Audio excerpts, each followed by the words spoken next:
3 o'clock hour, maybe just a little bit on the 4 o'clock hour. We've got Kobi Dennis here, candidate for mayor of Providence. Welcome, sir. Thanks for having me, Josh. Yeah, Thanks for having me. absolutely. The big excitement here, not that you're not the big excitement, was the kickoff of the Alex and Ani Lounge, and we had Frank Lamontia on today, really emerging, super talented country singer out of Cranston, and it was just a pleasure having him. You can go to any of our social media assets and hear him sing a couple just tremendous songs live here as well. City of Providence.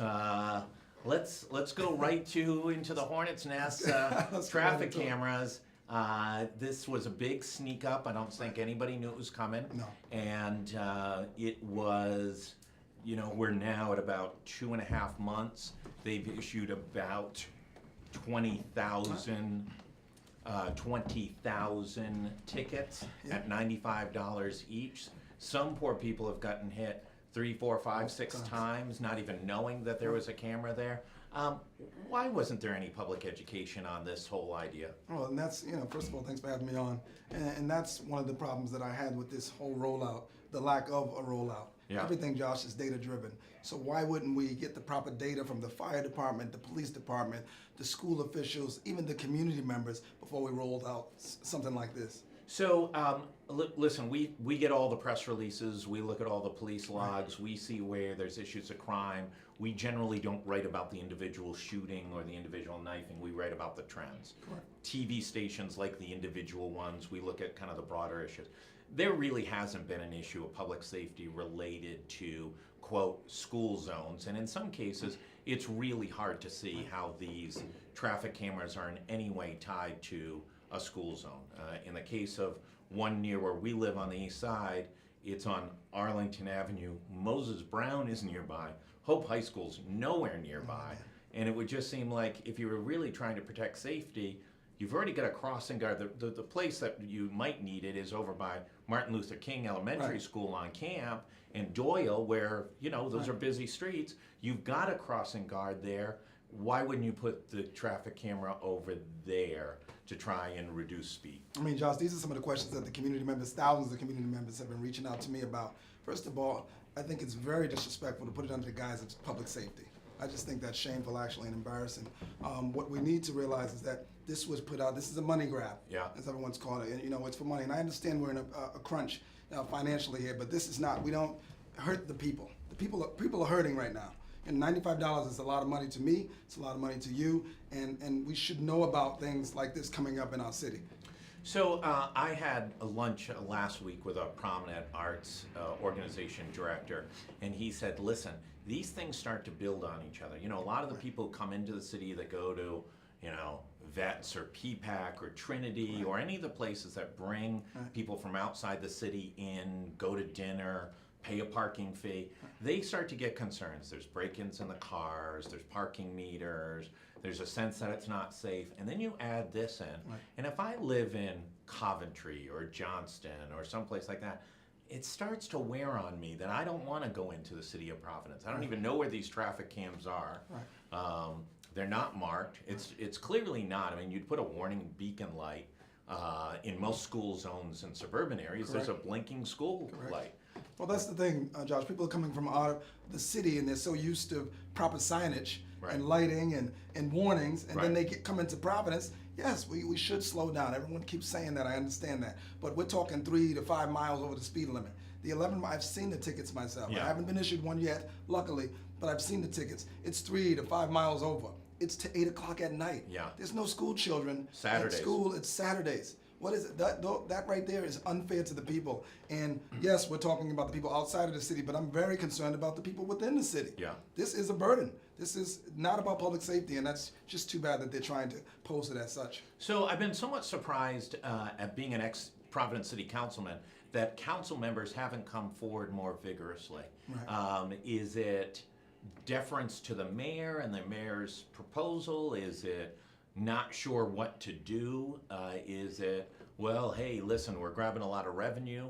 Why isn't the council a little bit more mobilized on this thing? They seem to be, David Salvatore was, I think, had every opinion last week.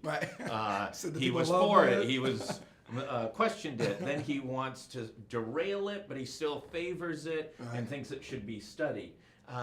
Wouldn't the studying process take place at the beginning of the process? Beginning. When you deploy one, see how it worked, do a public education program about it. Talk a little bit about the council. Are you surprised at council members not being a little more vigorous? Well, I'm surprised and actually a little disappointed. As we see on the state level, Mr. Craven came out and pretty much apologized and said, look, if I would have knew cities and towns were going to abuse it like this, I would have worded it a little differently and I would have put it out. So they're trying to revise it. City council members are kind of backpedaling now, and they're on the fence. It is an election year, people, so remember that. A lot of times, during election years, they don't know which way to go. They want to be with the mayor a little, and they want to be with the people, but we're looking for some people to come out. I would hope the city council members would come out and say, we need to get rid of these cameras. Just on the city council, they really do represent, most people represent, even if you're the third ward of Providence City Council where I was, you have a large number of folks who are, paycheck to paycheck folks. Absolutely. An extra hit on this, really, when, it's been Le Mans for decades. No one's ever gotten a speeding ticket in the city of Providence in the last 10 years. And now all of a sudden it's the sneaky little cameras. It's going to hurt folks' ability to pay their basic bills.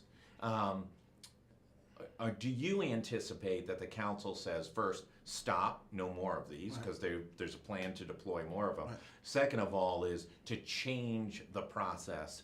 Maybe the first time is a warning letter. Maybe the second one is a $25 fine. Maybe the third one is a $75 fine. And that's what my hopes. My hopes is that they just stop them right now totally. So once again, as I'm running for mayor, right now people are asking me what I would do. And right now at this present time, get rid of the cameras. Let's sit down like we should have did from the beginning with the people, with statisticians. We need to definitely see what's going on. What areas? Right. How did we figure out, Josh, where to put them? That's a little ridiculous. I live in Providence, born and raised here, and those aren't the areas where people are speeding. There's plenty of other places where people are speeding and could use some public safety. There's one on our street. It's actually not where people speed. Right. There's a long stretch of about 5 city blocks where people go racing up and hit upwards of 50 miles an hour. What's the one on the east side, Butler? Is that one on No, Butler? that one's bad too. That one's bad? And that's a high speed zone, but it's still, again, it's not in the right location to really reduce speed. If you were going to say any place on the east side where you're really trying to protect children and their families, you'd put it over by Martin Luther King, either on Doyle or on Camp, because that's where the traffic really can sometimes get going pretty good, coming down or up Doyle. Busy area, University Heights down at the base. We're over on Arlington, and they just put it in an area. It doesn't even, it literally doesn't make any sense. Let's go up to the State House. Kate Nagel, our news editor. Last week we were live up at the State House, and a number of state representatives, Republicans, came on and said, hey, listen, we had forewarned on this thing that enabling cities and towns to do this kind of program is going to create exactly these kind of programs, kind of a taxation without representation, and that it would be a regressive tax that would hit poor people more often than not. The speaker, we caught up with the speaker, I think that same day, and the speaker said, hey, listen, we're going to look at this thing. Is this an example of where you think you can make a difference, that you'd go and have those conversations with the speaker, with legislative leaders, and have a better narrative, a better conversation about what you're trying to do versus what the program's trying to do? Absolutely. I think my relationships with a lot of legislative folks, city council members, and plus the community, law enforcement, fire, I think I would be able to broker these relationships a little bit better. Of course, I need help from city council, but definitely starting from the bottom, which would be the people on the ground that are affected by this. Then I'd work my way up, city council members. Then I, definitely in talks with legislators. We have to talk about this stuff before we roll out things that are going to affect the people in such a negative way. This, we have to get revenue, Josh. I get that. Right. But there's different ways about it, and sneaking and doing these little, money grabs on the side, because this is not the first one. It's not really good for the people. Anthony Cioni, community activist who was involved with Leah Metz and getting Right. Davy Lopes Pool, worked with us, giving us a lot of information, has really driven the... Ban the can. Yeah, he has banned the Anthony, can. ban the can. And he's going to rally tomorrow night over at the city council Yes. meeting. Do you think there's going to be a good turnout today? Are you going to be there? Are you going I'll to get be- folks out there? I'll be there. I'm going to get people there, but I want to get people there and I want to educate folks. I'm sure Yeah. a lot of people are going to have a lot of questions for me and Anthony, and we want to educate folks. But come out there and speak, speak your mind. Let them know that you're unhappy with what's going on, and hopefully they'll see the passion from the people, and maybe they'll change up a little bit. He built a Facebook page maybe Oh, a boy. week and a half ago, and it's got 12, 13, 1,400 1,400 people. I've been on it many times. Yeah. Anthony, good job out there, by the way. And he's a part-time Uber driver, I Yeah. think, and he sees it all. I think we'd written the very first article about it, which was tied to when they first were deployed, the amount of vandalism that these things are seeing, because people are really, from the day they were launched, upset about them. No, from the day, myself and my brother, lifelong community members of South Providence, we were literally looking at this monstrosity as what is this? Man, it's some type of camera. It's like something had fallen from the sky. And then here we go 3 weeks later, community members are coming to us, Kobi, I just got a $95 ticket. I'm like, from what? So it's a bad thing all the way around. We need to get rid of the cameras. Let's revisit this revenue, this revenue grab, and let's ask the people what they would like to see from this. Let's talk about a couple other issues. Students across the state, and especially in Providence, left school late this morning to march up to the State House to demonstrate their concerns about these mass shootings that are taking place in schools.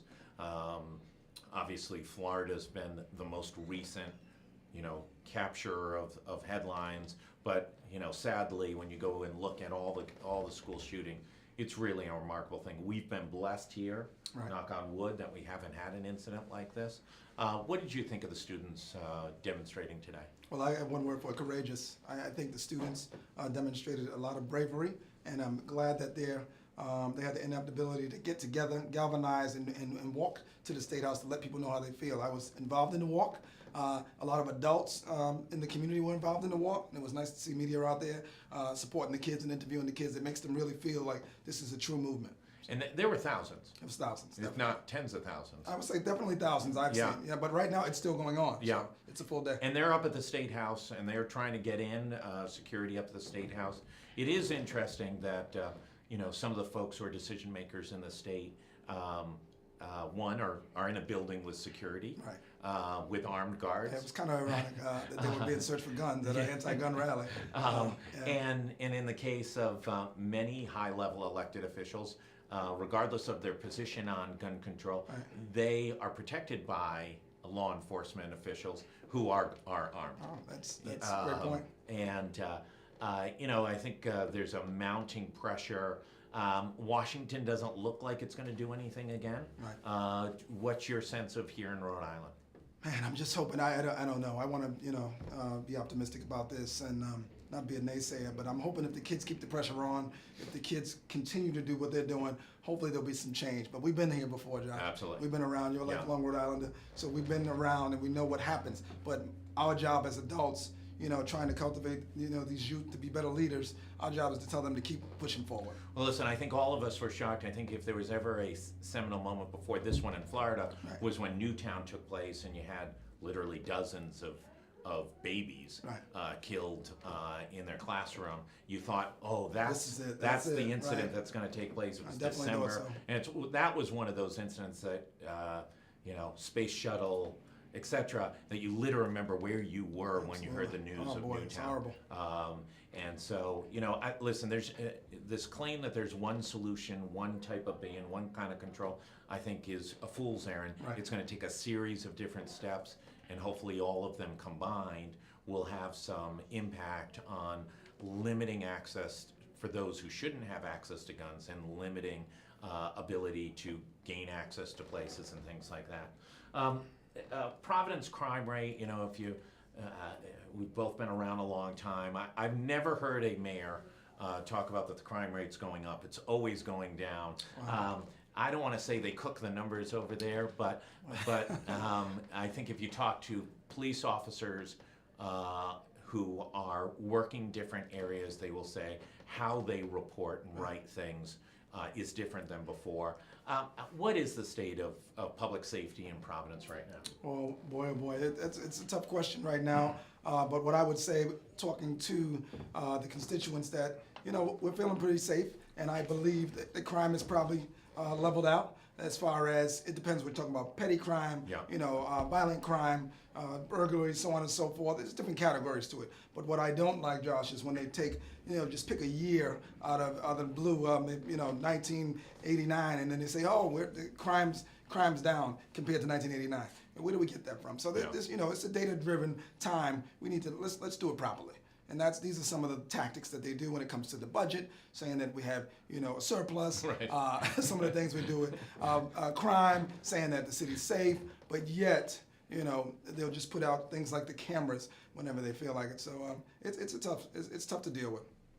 After, obviously the issue du jour, just because it's hit so many people, and I think people are so upset about it, are the traffic cameras. What's the other issues facing voters that as you talk to people, that you hear the most back from, that they're most concerned about, that they want to see change and improvement about?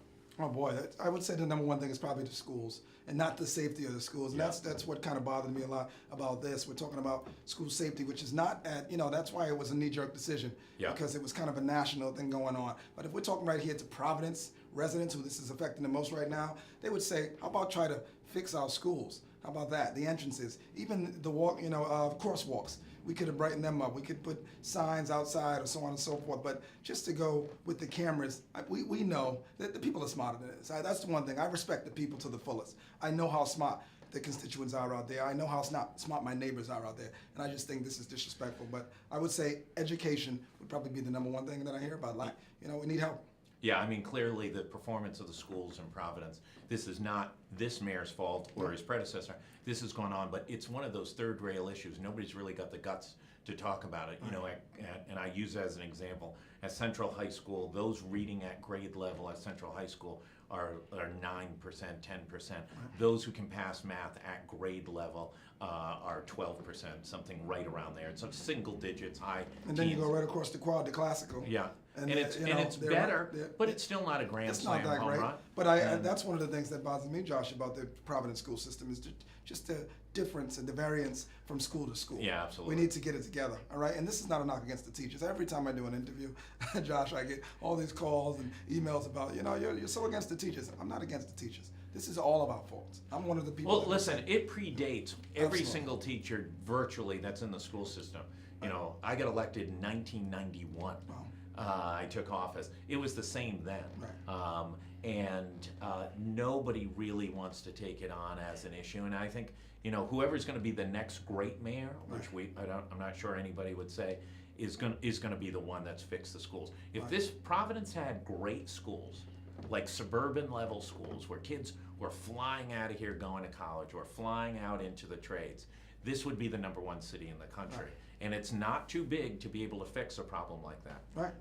Accordingly. Listen, I want to thank you for coming on. It. And as always, informative. Best of luck in the campaign. Thank you. We'll probably see you tomorrow night over at the City Council meeting. Absolutely. Kobi Dennis, candidate for Mayor of Providence, here on GoLocal Live. We're going to take a 1-second break, and we're going to get a Skype going with Colin Reed, DC consultant, with a lot of insights on what's going on down in Washington. We'll be right back.